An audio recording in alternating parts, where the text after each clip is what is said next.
Hello students, very good morning. आज हम पढ़ रहे हैं सैनिक स्कूल के GK geography of India, Bharat का भूगोल। फर्स्ट क्वेश्चन हमारा, which place is the source of river Ganga. जो गंगा नदी है उसका स्रोत कौन सा स्थान है? गंगा सागर, यमुनोत्री, गोमुख, गंगोत्री। तो हमारा सही ऑप्शन है Gangotri. The river which meet at the Sangam are. कौन सी नदियां हैं जो संगम पर मिलती है? Yamuna and Godavari, Chambal and Ganga, Ganga and Yamuna, Ganga and Brahmaputra. तो कौन सी आएगी? गंगा एंड यमुना संगम पर मिलती है। The Brahmaputra start from. जो ब्रह्मपुत्र नदी है वो कहाँ से शुरू होती है? तो जो ब्रह्मपुत्र नदी है वो जो मानसरोवर झील है वहां से शुरू होती है। हमारा ऑप्शन आएगा lake Mansarovar. Which river is formed when the Brahmaputra and Ganga meet. जब ब्रह्मपुत्र और गंगा नदी मिलती है तो कौन सी नदी बनती है? पद्मा, यमुना, कावेरी, संगम। तो हमारा सही ऑप्शन है पद्मा नदी बनती है ब्रह्मपुत्र और गंगा नदी के मिलने पर। The river flows eastward into the bay of Bengal. कौन सी नदी है जो पूर्व की ओर बंगाल की खाड़ी में बहती है? तो पेरियार, तापी, महानदी, नर्मदा। हमारा सही ऑप्शन आएगा Mahanadi. The river blank drains into the Arabian sea. कौन सी नदी है जो अरेबियन सागर में गिरती है? पद्मा, इंडस, गंगा, कावेरी। तो हमारा सही ऑप्शन आएगा Indus. Which of the following is the largest fresh water lake in India. निम्नलिखित में से कौन सी भारत की सबसे बड़ी ताजे पानी की झील है? वुल्लर, सांभर, पेंगोंग त्सो, पुलिकैट। तो हमारा सही ऑप्शन आएगा वुल्लर। वुल्लर झील है वो सबसे बड़ी ताजे पानी की झील है भारत की। Which of the following lakes lies in Kerala. निम्नलिखित में से कौन सी झील केरल में स्थित है? लोकतक ताल, भीमताल और ये वंबनद। तो हमारा सही ऑप्शन क्या आएगा? वेम्बनद।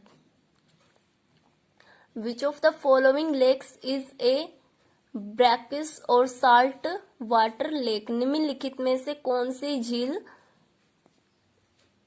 खारे पानी की झील है? कोलेरू, पुलिकट, दाल, नैनीताल। तो हमारा सही ऑप्शन आएगा Pulicat. In which state is the largest salt water lake of India. इनमें से कौन से राज्य में सबसे बड़ी खारे पानी की झील है भारत की? भारत के कौन से राज्य में खारे पानी की सबसे बड़ी झील है? राजस्थान, उड़ीसा, जम्मू एंड कश्मीर, कर्नाटका। तो हमारा सही ऑप्शन है Rajasthan. Which of the following conditions gives the weather of a place in India. निम्नलिखित में से कौन सी स्थिति भारत में एक जगह का मौसम देती है? The condition of atmosphere averaged over a few months. The measures of wind speed and direction, temperature and rainfall average over a few days. The conditions of the atmosphere at a particular time. The average temperature over 1 year at that place.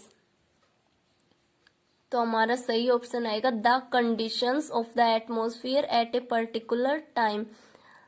जो हमारा atmosphere है उसकी स्थिति एक particular time पर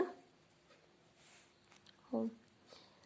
the conditions that tells us about the climate of hill station during the summer there are. गर्मी के दौरान जो हिल स्टेशन है उसकी जलवायु के बारे में कौन सी स्थिति बताती है, तो वो कौन सी स्थिति है? The average temperature and atmospheric pressure, औसत तापमान और जो दबाव है वातावरण का वो। The average rainfall and humidity, औसत वर्षा और नमी। The average wind speed and direction, जो वायु है उसकी औसत चाल और दिशा। ऑल ऑफ द अबाव, तो हमारा सही ऑप्शन है ऑल ऑफ द अबाव, सभी। On what principle do seasons change, कौन से सिद्धांत पर जो मौसम है वो बदलता है? द अमाउंट ऑफ रेनफॉल, जो बरसात उसकी मात्रा। चेंज इन टेम्परेचर, तापमान में बदलाव। Due to earth's movement around the sun, सूर्य के चारों ओर पृथ्वी की गति के कारण। Due to the moon's movement around the sun, पृथ्वी के चारों ओर चंद्रमा के गति के कारण। तो हमारा सही ऑप्शन आएगा due to earth's movement around the sun, सूर्य के चारों ओर पृथ्वी की गति के कारण। Most areas of India have blank seasons, जो इंडिया के ज्यादातर क्षेत्र हैं उनमें कितने मौसम होते हैं? तो 4 ऑप्शन हो गया हमारा।